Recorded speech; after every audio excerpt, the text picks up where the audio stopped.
Good morning, everyone. Welcome to Accuracy in America. I'm Don Irvine, joined by my co-host, Brian McNichol. Good morning. Hello, deplorables, drags, despicables, chumps, Neanderthals, and those dog-faced pony soldiers. All right. Welcome, everyone. I didn't put it on the list, but one of these emails I get, you remember how we used to always do what day it was or something like that, kind of a thing like that, the national whatever day. But I saw an email that today is the anniversary of the founding of New Orleans. Does that make sense to you? Yeah. Hold on. Now this I will delay for. I want to go back here. I meant to put this down since you're a Louisianan. A lot of those people still live there. They're probably still voting. Yeah. Actually, New Orleans. So one of its nicknames, one of its lesser known nicknames is the City of Natives, because there are a lot of people whose family has been there 300 or 400 years. It really is a thing there. Okay, so there it is. In 1718 on this day. How about that? That's right. So name for the Duke of Orleans. That's right. All right. Had 7 flags over it, I believe. Is that what it is? Yeah, U.S., Spain, France, England, Confederacy, and Louisiana flag, and I think 1 or 2 more. Wow. So, okay. Yeah. It's a little bit of history. I'll have to go back and look at it. I had no clue. Spencer might have known. Spencer's a pretty good guy on history. He knew that. I'll have to quiz him. Say, did you know? Yeah. All right. Well, there's always plenty of news, and there's a lot of news around the White House and Joe Biden and what is happening in Afghanistan. We talked about this last week, but the situation, I don't think it's gotten any better. It's probably gotten a little bit worse. I mean, the White House is still stumbling along on this. They're not sure what the heck they're doing. The crisis is still there. People are still trying to get out of Afghanistan. I mean, what's your take here? What's going on here? Is the Biden administration going to find their way out of this? Can we call this a quagmire at this point, or is it still too early? It's a quagmire, and the attempts at extricating itself from it have not gone well. So, they're rolling out these big, we've now rescued 60,000 people in these airlifts, right? But only like 4,000 of them are Americans. So we are getting all our helpers out of the country, and we're bringing a lot of them here, and that's proven problematic in the past here and elsewhere, where people have taken a large number of Afghan refugees. That it turns out that a lot of them they're used to having their way with the local women, and in some cases the local boys, and they are not used to following the laws as we understand them. As of this morning, there were no gates open to get into the Kabul airport. The Taliban had closed them all, which means, nobody can get in right now to get to those gates. Supposedly, if you show an American passport, you can get through. But women, if they show up unaccompanied, they are punished for violating Sharia law by traveling alone without a male escort and not being properly covered. So, there's been some American women holding American passports, American citizens, beaten in Afghanistan because of this. And those reports are pretty widespread and fairly well verified. So, their idea that this is going smoothly does not meet facts on the ground. You also have, some mainstream media people and so forth admitting that this is not what they, thought they were getting with the Biden administration, and that it's completely disorganized. Now we're talking about sending troops back in and pulling troops back out, and we don't seem to have a coherent plan to get out at all. So we will see, what's going on. But right now, the prognosis is not good. The other thing about this is the geopolitical implications of it. If they manage to get all or most of the Americans who want/need to leave out, okay, that's good. And that's what we're all hoping for. And we hope that they can continue to make the claim that no Americans have been killed in trying to get out, because, we're praying for our countrymen over there to get out. But, if that happens, it's not all that likely Biden could finish his presidency, right? I mean, you start getting people talking about impeachment, talking about 25th Amendment, talking about getting rid of him. Okay. So, I mean, he's kind of hanging on. He's really dependent on the Taliban to let those people out who want to get out and to let people get to the airport. Right. And right now, that's not really happening. And as the Secretary of State confirmed yesterday, we don't really have the power to change it. We're at the mercy of, 7th century sheep herders who have our equipment, right? They're dressing up, they're staging the, Iwo Jima, photo in American gear and so forth, right? They're piling on the humiliation so the rest of the world understands, America has been brought to its knees here. Yeah, there's so many things going on here. I mean, the Biden administration has so much trouble on this. Why can't he just, send more troops in or do something to try to go back and say, look, we thought we had at least an agreement for safe passage to get our people out through the airport, and you're not letting them through the checkpoints. We've got an 8/30, an August 31 deadline that doesn't look like it's going to be met. There's, rumblings that Biden said they'll extend the deadline, but how can if the Secretary of State is saying that we're at the mercy of the Taliban? I mean, how does Biden come off saying, well, we're going to extend this deadline? Taliban has already come back and said, they pretty much have said that's the deadline. Right. And he said, yes, we accept your deadline. Right. So in other words, they've beaten us. Right. We are accepting the terms of defeat, and we have 6 days to get all those people out. So here you see what Bob has said here. Yeah. No question that the mismanagement of the crisis in Afghanistan by the Biden administration remains largely inept, with negative spillover effects in Central and South Asia, Greater Middle East, and the West alike. Nothing positive whatsoever. And he's right. I mean, this is a huge problem. I mean, you just mentioned the media too. Is that the media? With Biden here for after 7 months, just a little over 7 months now. I mean, they have tried really to be on his side, to cover the mistakes, and there have been plenty.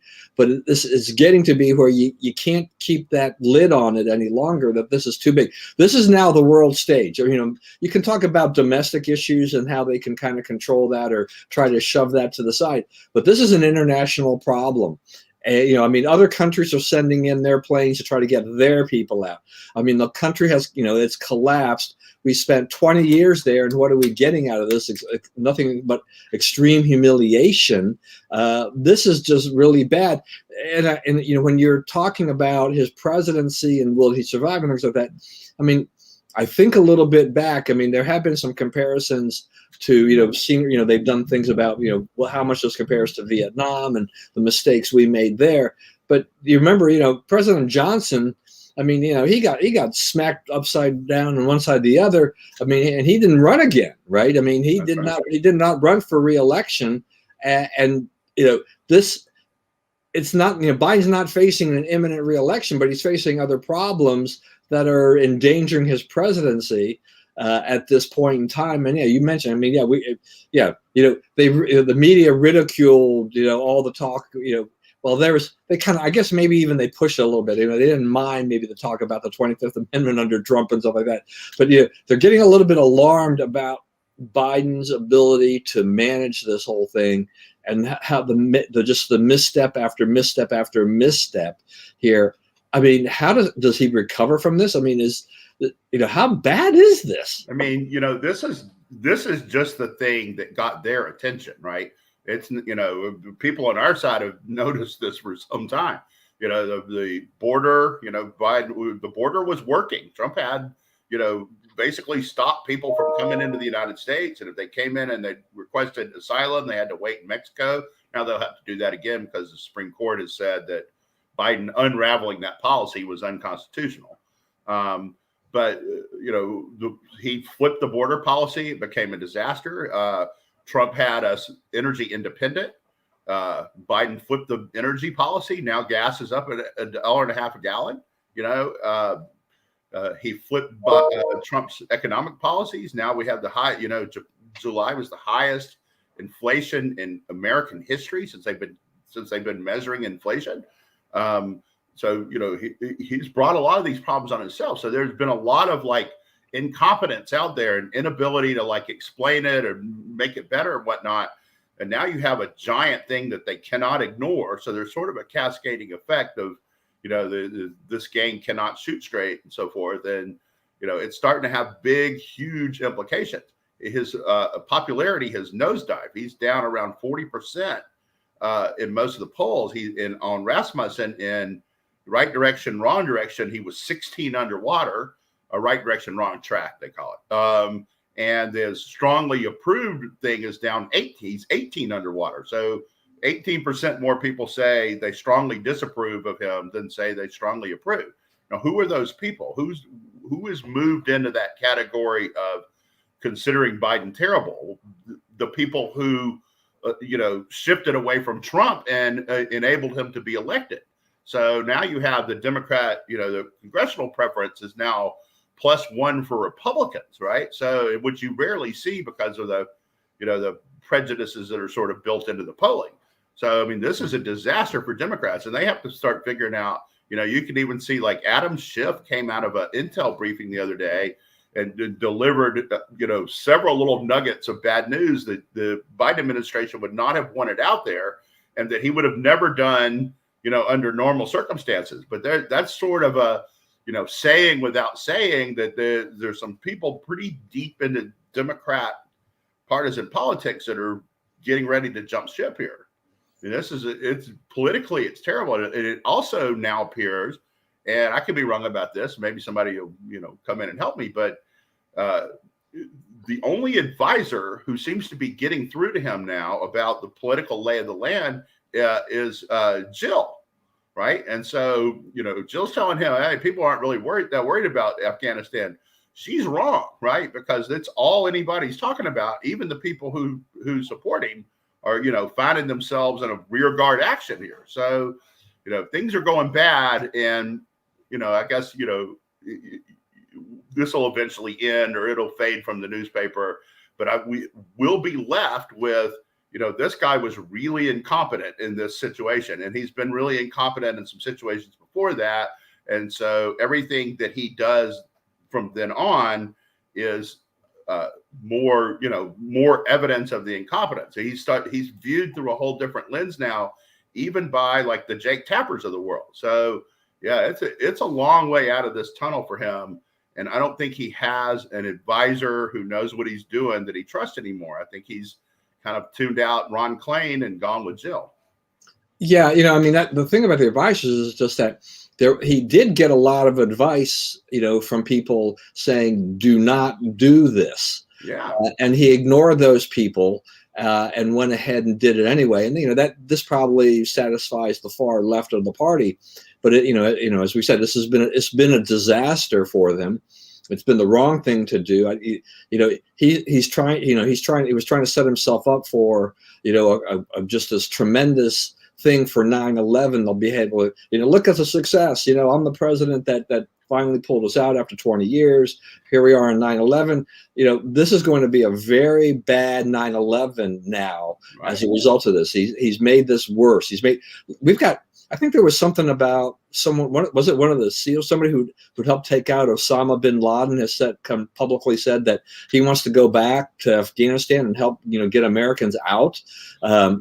You're just getting all this. And you mentioned Jill Biden, and and I saw this story. Maybe you saw this story too, and I'm not going to get it completely right, but it's along the lines that I guess Rachel Campos Duffy on Fox, Fox and Friends, so she does the weekend edition, I believe, that she had said that she was blaming, it was Jill Biden's fault for letting Joe run, right?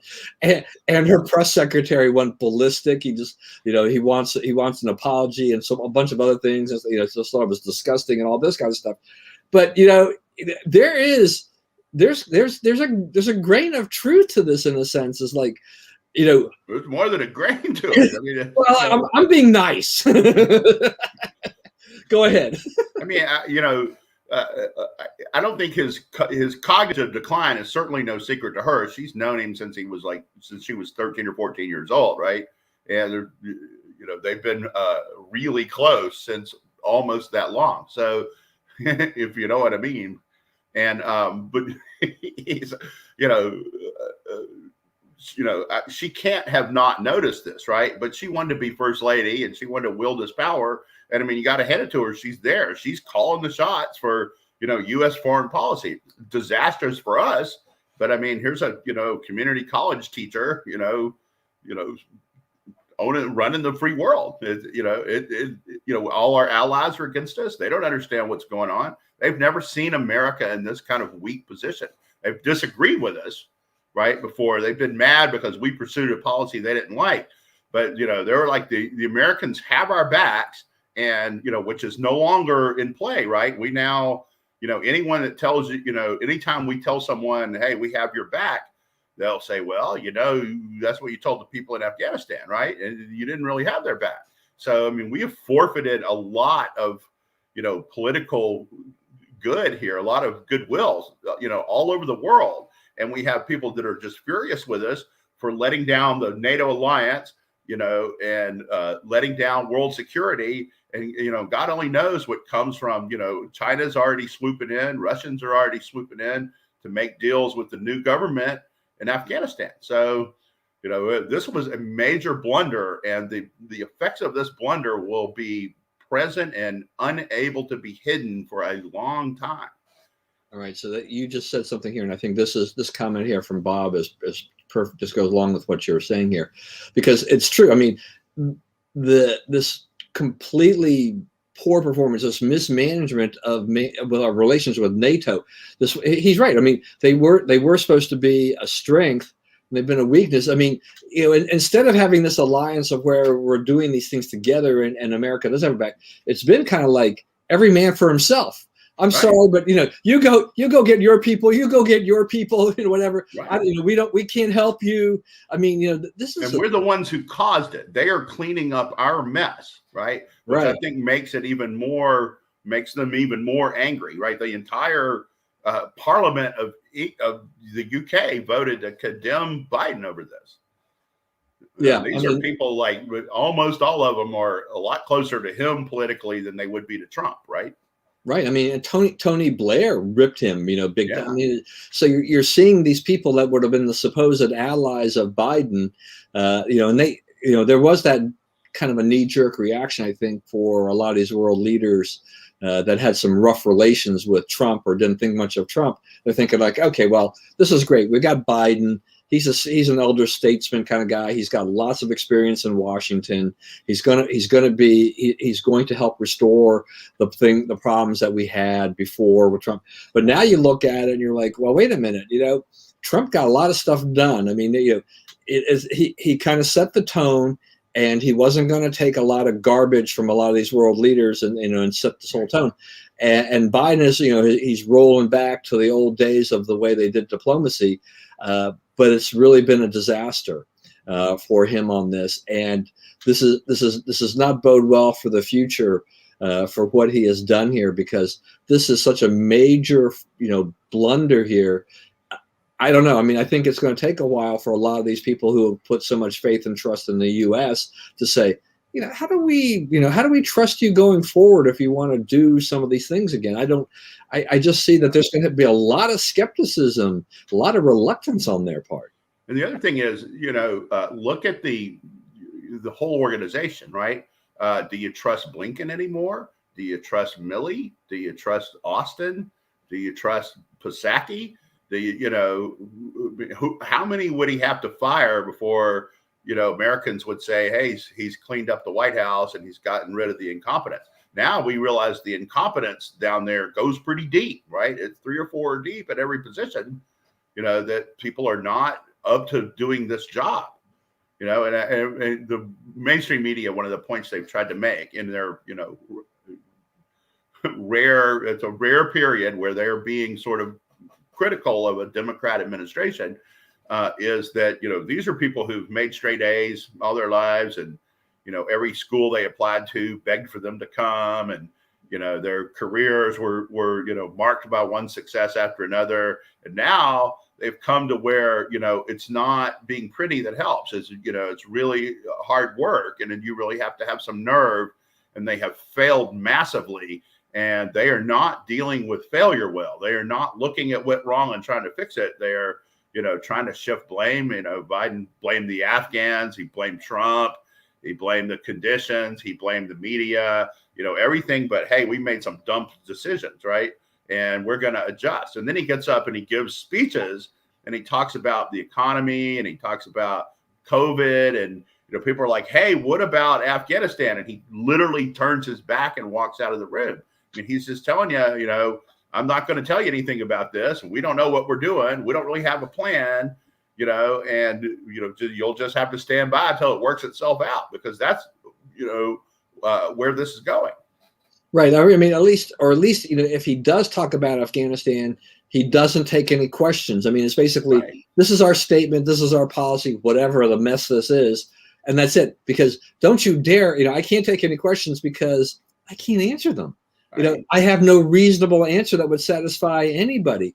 They know now that the media is looking for answers for this thing, which has become, a huge crisis. It's a humanitarian crisis. It's on all levels. This is a huge problem, and there isn't a good way out for the Biden administration on this way to explain themselves. I mean, you mentioned competence. I think it was Perry Bacon Jr. had a column the other day on competence, and I was going through this and I'm like, this is really to me, I thought it was an odd column because it was like he was trying to water down or redefine competence because of Biden, kind of a thing. It was like, kind of like trying, and this is so typical of the media. Is kind of like, not what you think it is. It's a lot less. Yeah, I always think about Clinton. It depends on what the definition of is. Right. Kind of thing like this. This is a lot of the same thing. It's like, oh, what's competence? Well, we have a level of standard of what we think competence is. Biden is far below that. Yeah. So now you've got people out there trying to redefine it and say, well, it's really not what you think it is. It's more like this. Yeah. I mean, he's hit some benchmarks. You just didn't know what they were. Right. Yeah. It's just, and so, there are those abject liberals that are still trying to help him and protect him, but they're really on thin ice. They're really struggling to figure out how do they deal with this administration that doesn't do it. You mentioned the whole thing about immigration policy and things like that. So to me, we've seen these shifts back and forth. I mean, there was a lot of talk about it. He puts Kamala Harris in charge. Nothing happens. The situation's still out of control. It's worse.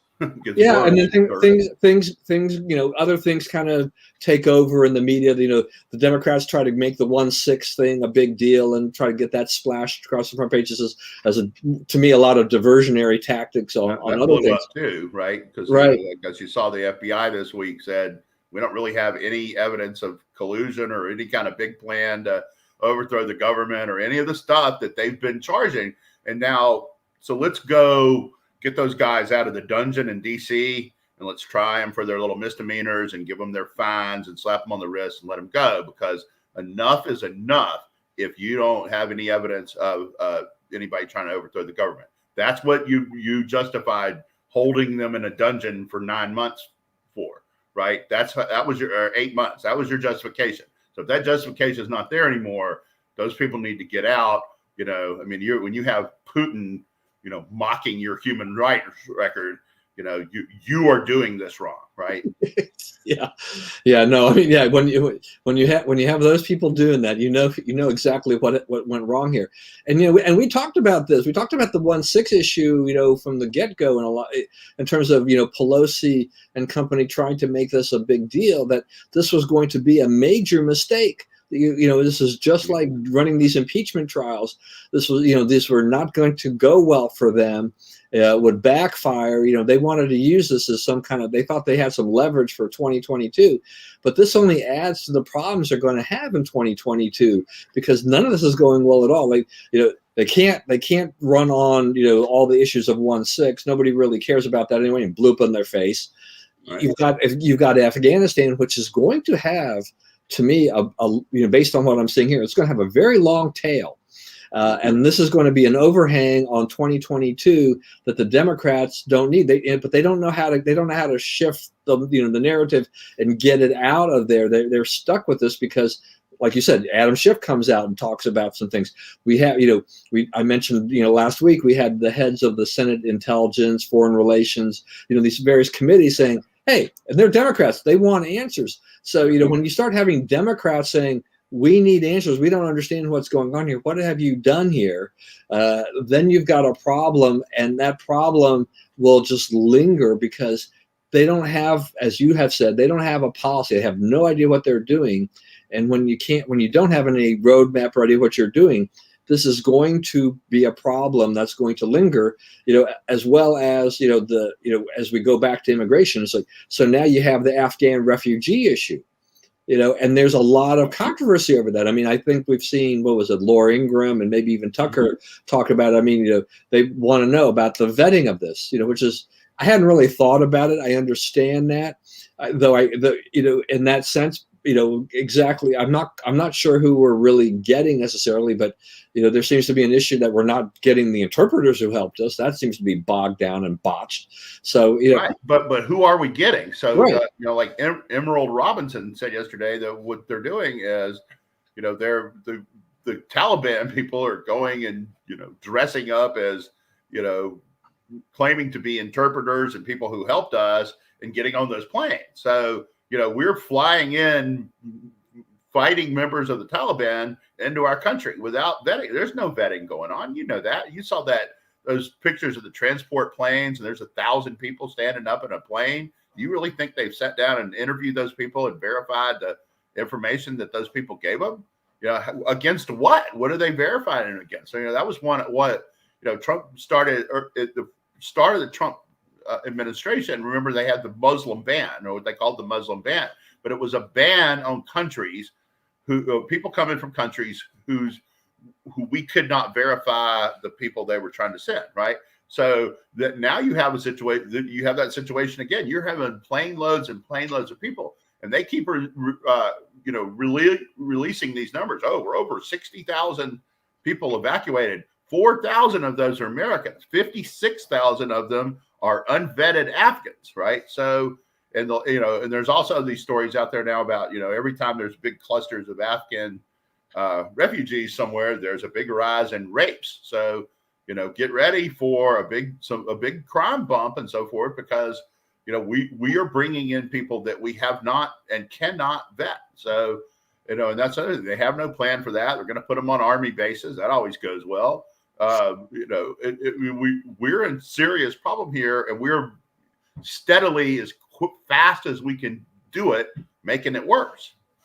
Yeah, and I understand the humanitarian side of this, but we do have a national security side that has to go along with this, and you cannot just bring these people in if you don't really know who they are.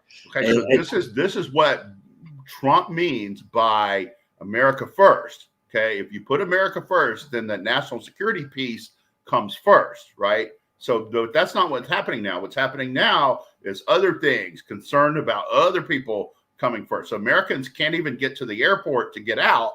But we're not worried about that. We're worried about taking care of people who are not Americans, right?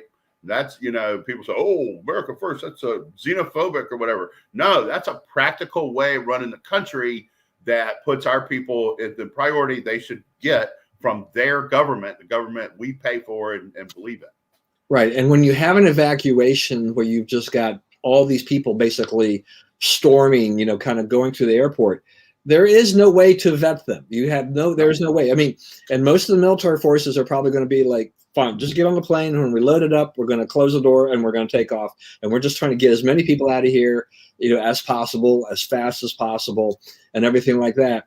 And so my concern here will be, is the Biden administration, totally unconcerned about the fact that, so today is August 25th. We are now, 17 days away from the 20th anniversary of 9/11. We're not really sure who we've got coming that we're bringing in and housing temporarily here in the United States. If there are Taliban types and sympathizers and fighters in there, it's like, just when you thought this country was safe, have we now taken a huge step backward and just blown a big hole in our safety net kind of thing? Homeland security is, alive and well, or the need for it is alive and well. So yeah, I haven't really looked at this. I'm going to assume that the media has been just like, yeah, let everybody in, and they've kind of been they probably have been, on the case of the the Laura Ingrams or the Tucker Carlsons about the vetting issue, but I think they're not looking at the entire picture here. Right. And you're not seeing any, you're not seeing anybody on their side break out who are the people on those planes, right? You get all that from the conservative media, right? They're not mentioning that because it's a political problem for them. Right. And another question I had too is just that, so the Taliban takes over. I guess they've been known to basically finance themselves through a lot of drug trafficking and anything like that. Is that going to? I have seen some news reports saying that they're going to face some financial crunches, but I don't know. Do drug traffickers really ever face financial crunches? What's the issue here? NFL baby, not for long, right? But they also have more than $1 trillion worth of lithium there, which the Chinese are very interested in. So I don't think that there'll be a client state of China, which is, no problem with that, right? We're good with that. We might as well be, since our president is owned by China and they have reams of blackmailable information on him. But, I don't think they will have financial problems for very long because, A, it doesn't take a lot of money to run the country. And B, they have a lot of people standing there ready to capitalize on our missteps here and establish a beachhead in a region they haven't otherwise been able to. Yeah, China shares a border with them. China's border actually borders Afghanistan. It's like a 60-mile long border. Yeah, so that's the other thing, just the border countries and their issues in terms of taking people in and what's going on there. And I don't know. This is an issue that I don't think was on Biden's agenda.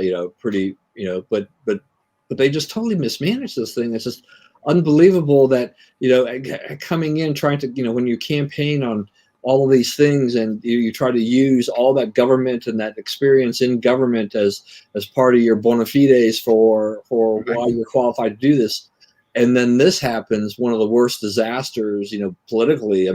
This to happen, he's going to have a hard time living this down. And I meant to mention too earlier, just even in terms of redefining things, even that exchange between Peter Doocy from Fox News and Jen Psaki about stranded, because we talk about how Americans can't get through, and she didn't think they were stranded. It's like, hello, they can't get out, but they're not stranded. Right? It's an irresponsible word to use. Okay, well, what does that mean? Why is it irresponsible? What's wrong with it? She just lectures him and that's all I have to say, right? Because they really don't have anything else to say. The other thing is apparently, Dr. Jill's first bit of advice was to just emphasize that, hey, somebody had to make the tough decision to get out of Afghanistan, and Joe's the only one with the courage to do it. It's like no one questioned the preference to get out of Afghanistan. Trump was trying to get out of Afghanistan, right? But Trump did not do it because the situation was not secure, right? So it was a choice. Biden, the first day he was president, he's rescinded 51 Trump executive orders or policies, right? So Biden's on his own. He's not bound by Trump's policies. It didn't stop him from canceling the Keystone pipeline or giving Russia a pipeline, gives them, command of the energy situation in Europe again, which Trump had taken away from them. That didn't bother him. Biden was his own man on this, but on this, he was wrapped up and bound by some deal Trump made, Right. Yeah, no. And so that's part of the whole thing here is just the way that they have tried to frame all of this overall. And I know, we've talked about these things too. You mentioned also just inflation and gas prices, and I do want I'm not going to give Biden a complete pass on this, because some of these things were going to be in play because of the pandemic and the way comparisons are made and certain things like this. But the way he has managed this, he has totally bungled this. as a president, there are certain things that are in your control and not in your control to a certain degree, but you can try to find a way to mitigate and manage certain situations, and also to make sure that that your message to the American public is one that is going to be very positive and very upbeat about things. And if you have if gas prices shoot up and you really don't have a reasonable explanation, and inflation gets kind of even if it's just temporarily out of control and prices are going up and everybody's feeling it, people are going to become very sour about how you have handled things. The president will bear the ultimate responsibility, because whatever happens on their watch, regardless of where it started, is still going to be, it's still their baby one way or the other. If he manages to get it out of here somehow and turn this around quickly, people will forget that. But as long as these things kind of keep lingering, this is going to be, a long-term problem. That, once again, yet another problem for him, yet another problem for the Democrats. How do the Democrats run, in 2022 with Afghanistan over there? Just the total bungling of 1/6 and how they tried to make this something that wasn't, this type of thing, how inflation, and they could not figure out a way to tame that. They couldn't get gas prices back down to a reasonable level. People in pocketbooks. Those are the problem. The last two you mentioned are the problems the Democrats in Congress are going to have, right? Because the Afghanistan, they're sort of trying to play both sides against the middle on that. But on the economy and on gas prices, and their solution is, they passed a $3.1 trillion spending measure in the House last night, right? Goes back to the Senate, where it doesn't appear to have enough votes right now, although it only needs 50. It doesn't need 60 anymore. Right. But they have, they're in problem. They have a trouble there because, spending $3.1 trillion, and having to raise taxes to do it is going to be further inflation, further slowing of the economy, even higher energy prices, right? So, and they want to, add green energy, and they're creating a lot of economic uncertainty, and so forth. So, their problems are getting worse, and it's of their own making. And it's the things they promised their flank they would do, their left flank they would do. So they kind of have to feel like they have to do them. So, in a huge way, they're sort of trapped into a death march here, right? They have to keep passing these bills and, are fighting to pass these bills that in fact hurt the economy. And by 2022, we don't know where Afghanistan is going to be on the, national consciousness and voters' minds and so forth. But we do know that where the economy is going to be, right? And if it's not showing signs of major recovery, they're in deep trouble, right? They were already with a pretty spindly majority now. They had to do this. I guess, to do this, they passed a resolution that deemed the budget passed. They did not actually vote for the budget, because they had 9 members, which is enough to sink it, saying they would not vote for this budget. Right. It's called an outline, I guess. Yeah. And so it's those Democrats that went ahead and went along with it. It's just their way of kind of copping out for now. Right. We didn't vote for that whole big spending, but we just voted for, we just said the outlines of the budget, kind of a thing like that. So it's kind of a cowardly act on their part, but there's no doubt that Pelosi has been twisting arms to try to get something through. But yeah, this is the problem. I mean, when we've been talking about this too, ever since these huge spending packages were pushed out, was just that, why are we doing this? I mean, the economy has been recovering. Jobs are, they're recovering, particularly once we get rid of all this extra $300 unemployment benefit, which will be expiring, in a few weeks. Hopefully that'll help free up some things too, and get some people back to work that have been sitting on the sidelines.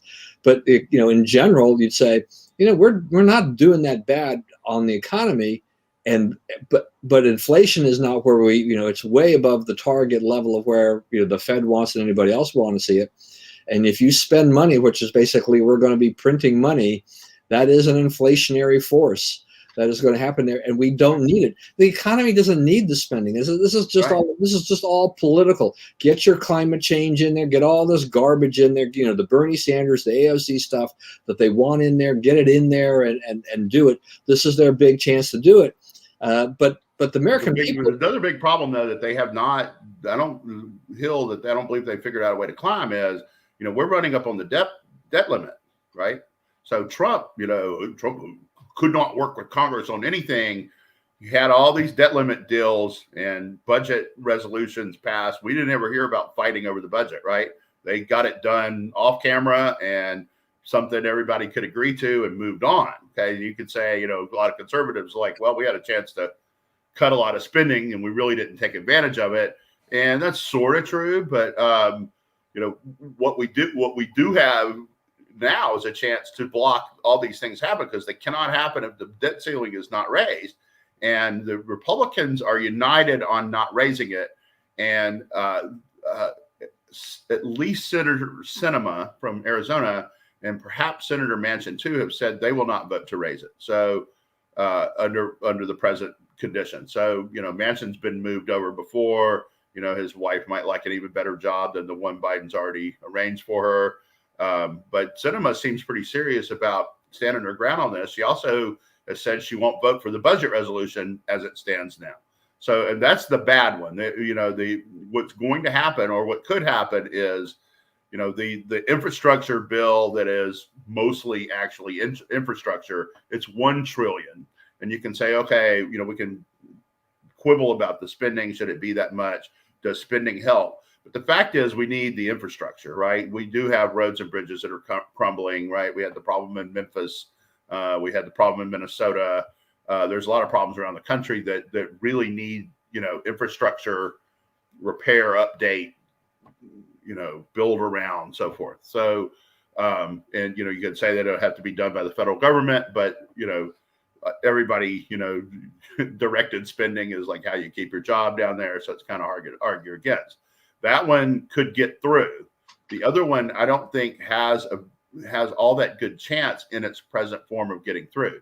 So if you can muddle the waters on that, and then Democrats can't deliver on all their big green energy promises and all that, it's like, why elect them if they cannot get these things over the finish line?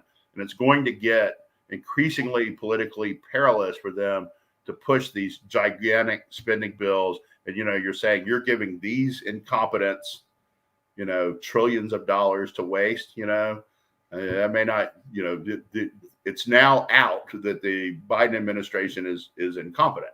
So that changes everybody's calculus on everything.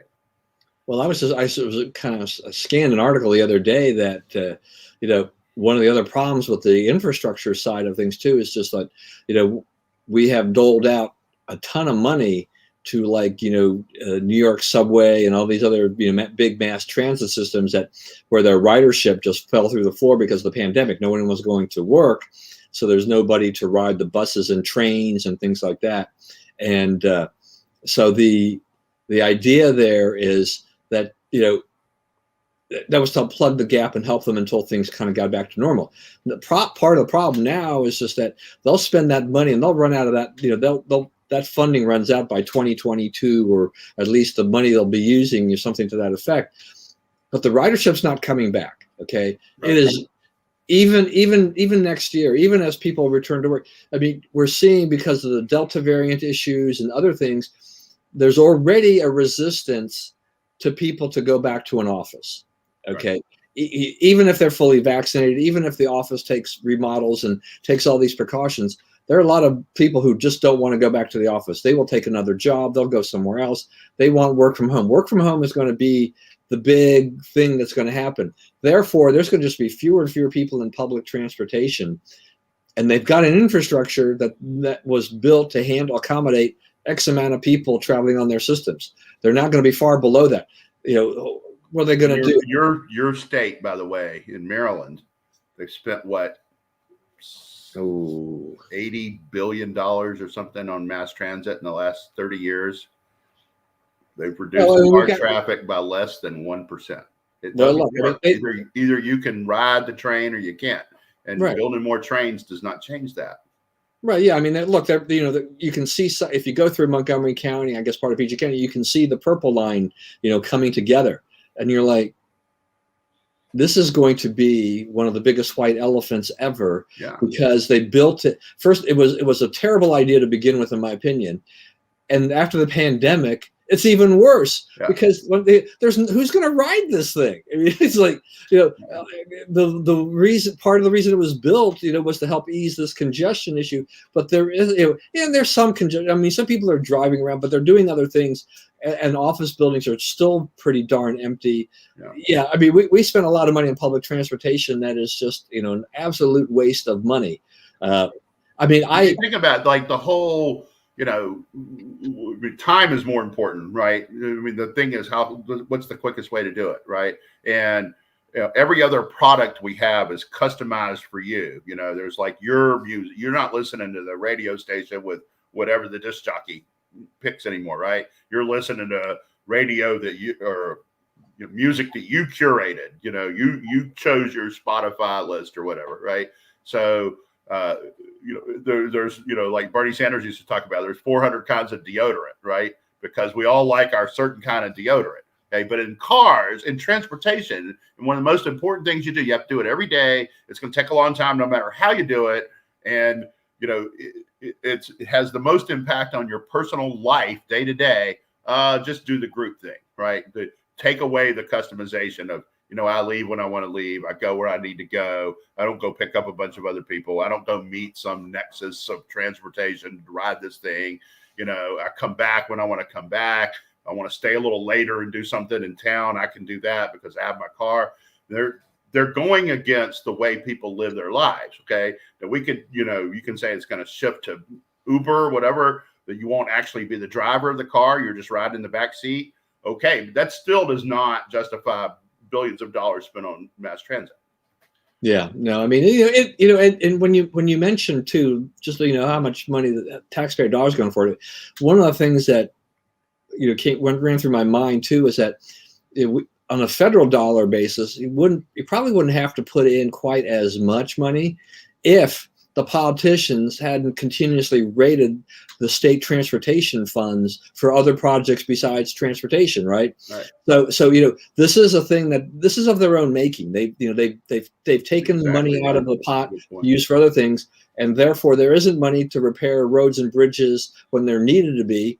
And then all this electrification with, in terms of the green energy, let's go use electric cars and things like that. One of the side effects of using electric cars is that people will not be using gas. If they don't buy gas, then they don't pay any gas taxes. Right. And then you've got a transportation trust fund that continues to shrink.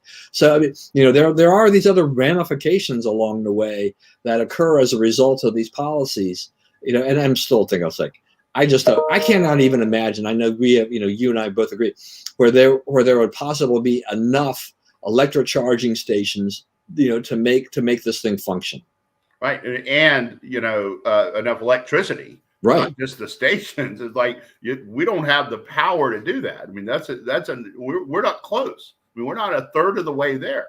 So, right. I mean, unless you're, and if you're going to say you're going to triple the amount of electric power that's being generated in this country, that's going to be done in some ungreen ways, right? Because there's no way that green energy meets that challenge. It doesn't meet the challenge, the little bitty challenges we give it now. Right. So, I mean, you don't want coal. You want the coal and the oil and the natural gas to stay in the ground. You don't want electric cars, because right. A lot more must come out of the ground if we do that. All right. You have a fan, but I'm not sure your wife will appreciate this one. Oh. Okay. Cherry cola. Do you know cherry cola? Maybe I'll get my wife to call her. Yeah. Yeah. Cherry. They said to call and see what you wanted. Yeah, I got to watch out for those YouTube viewers. After last week, I'm like, oh boy. All right, let's round this up here. I did want to mention Andrew Cuomo. So he is now out of office. He's gone. Bye-bye, Andrew. There was some conjecture on that. He kept doing governor things right up to the last second. There was some question whether he was really going to leave.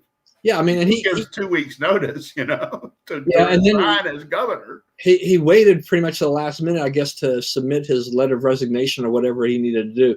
So they were waiting for that, and that came kind of late in the game and stuff like that. Yeah, no, he was out there pardoning people, doing a few things. Though a lot of legislators saying like, look, we stopped. Once he announced he was resigning, we stopped sending him any more things. But he still had some stuff that he had left on his desk, I guess, to go through and take care of and everything like that. But he also had his special Emmy was revoked, which was something that Accuracy in Media had been pushing for. I'm not necessarily going to give AIM direct credit for that, but I will give them credit for putting that issue out there, for pounding away. I don't know how much money they spent on this moving billboard, that they parked in front of the Emmy office from time to time, talking about they needed to revoke that type of thing. But at least they did the right thing. But to me, it's just kind of a CYA thing. It's like, we've been embarrassed by this governor. He did resign, under pretty cloudy circumstances. So they finally pulled that. But they should have done that long. First of all, they should never have given it to him to begin with. That was such a phony thing to me to begin with. But they should have pulled this long ago. And he's getting away with, he's taking a punishment for, harassing women, which is not good. But he's escaping punishment for all those nursing home deaths. People died because of what he did, and now. So Bob, okay. I had to throw that out there. Didn't want to throw you off, but I had to throw that out there. Yeah. Well, luckily our wives don't watch all this stuff too much, right? Makes better sense. We're going to censor that part. All right. Yeah. No. I mean, it's just. I think a lot of New Yorkers are glad to see him go, but they are getting kind of that liberal left governor in their place, who's going to set herself up to election in 2022. In the big picture, same with I guess Kate Brown in Oregon has now said if you should wear a mask morning, noon, and night in your house, out of your house, outdoors, all alone on the top of a mountain, wear a mask. All right. I wanted, before we close up and get to 2 minutes, I did want to ask you about this, about Adam Kinzinger, because it looks like the Illinois legislature, because they're losing a seat, so they have to redistrict and bring in a new map, and they basically control the process. So it looks like they're going to basically eliminate his current district, putting him in a situation where he'll have to run. He'd have to run it against a Democrat potentially, or just districts where he'd have probably really no chance. I know that you're going to be shedding several tears about this. I will say that I can't imagine any way you could configure a congressional district in this country where Adam Kinzinger could win it. Right? Not just Illinois, but throughout the nation. I mean, where do you have a pack of voters who appreciate a Republican who turns on the Democrats? Why don't you just vote for the Democrat, right? I mean, a Republican who turns against his own party, who the Republicans are not for him, the Democrats are not for him. Where would he go where he could win an election? So I mean, I think it's the inevitable. And you're right. I won't miss him, and I don't think many people in Washington on either side of the aisle will either.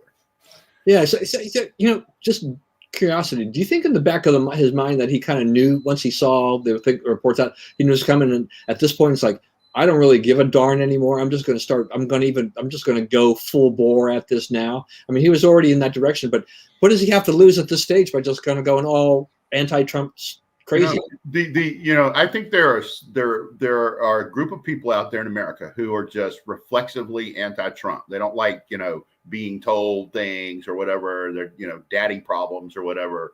I'm not sure what fuels it, but those people are irrational. There's no reasoning with them at all about Trump and what he did or what he, you can show them raw economic numbers, defense, energy, inflation. It does not matter. They hate Trump and he did nothing right. He did everything wrong, and it's not close to rational. And so you can't really treat it as such. All right. Well, we're running low on time. 2 minutes. That is the opening of the song Honky Tonk Women, which is a song where the drumming is the star. And the drummer who played that, Charlie Watts, died yesterday at the age of 80. One of the greatest rock and roll drummers of all time, obviously. Best Charlie Watts story that I have is they were in a hotel somewhere, and Mick Jagger was downstairs partying, and Charlie Watts was upstairs asleep. He was the Kobe Bryant. He actually trained for what he was doing and worried about being good at it instead of partying and whatnot. And Mick Jagger called him drunk from the bottom floor and said, "I need my drummer down here." So Charlie Watts got up out of bed, put on a suit, went down to the floor, punched out Mick Jagger and said, "I am not your drummer. You are my singer." So R.I.P. to Charlie Watts. Well, and the sad thing about all of this is it's just another reminder too about our own kind of mortality, or as we're aging, because we're talking about a guy. I mean, he was 80. I mean, he's older than either one of us. But you go back and you think about, we're going through this period of time when the people from the rock and rollers of the 60s and the 70s in particular are dying off, and so members of some of the great bands that we knew, whether or not it's the Rolling Stones or the Grateful Dead or whatever, they're getting older. I mean, and they are dying. I mean, this is an inevitable thing, but it's kind of a sad reminder of where we've gone there. But it's part of that cycle, right? I mean, it's going to happen. And everything we had, what was it? Was it Don Everly? Was that the one that died? Everly Brothers. Everly Brothers, So I mean, that was a little bit before my time, but I love that music of that era. So that's the thing. I just when those passings happen, occur, I kind of think about some of the music that these people helped create. So rest in peace, Mr. Watts. All right. Well, thank you everyone for joining us today. And as always, please stay safe, stay well. Remember, we live in the greatest country in the world. Do not let anyone tell you otherwise. God bless America, and we will see you again next week.